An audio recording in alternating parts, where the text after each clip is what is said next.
अस्सलाम वालेकुम। मैं आपको हमेशा बताता हूँ कि भाई जब भी आप यूटर्न लें या छोटे रोड से बड़े रोड को ज्वाइन करें तो आपने थोड़ा सा वहाँ पे रुकना लाजमी है। अभी ये देखें सामने अगर गाड़ियाँ नहीं भी आती ना तो मैंने फिर भी यहाँ पे एक पाज लेना है, 1 सेकंड का ही चाहे पाज लेना है। ये मैं बता के थक गया हूँ, लेकिन लोग नहीं समझते। अभी ये वाली वीडियो देखें आप, इसमें एक चिंची ये जो रिक्शा है ये आ रहा है, अभी इसने बिल्कुल आसरा ही नहीं किया, देखा ही नहीं, रुकना तो क्या इसने बिल्कुल देखा ही नहीं। तो इसका देखें एक्सीडेंट कैसे हो गया।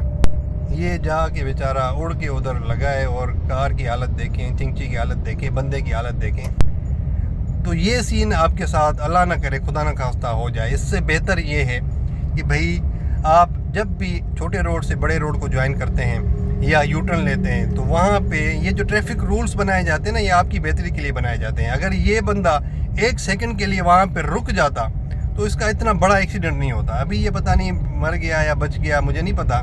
ये जस्ट एक रैंडम वीडियो मुझे फेसबुक के ऊपर मिली है। तो ये हालत हो जाती है।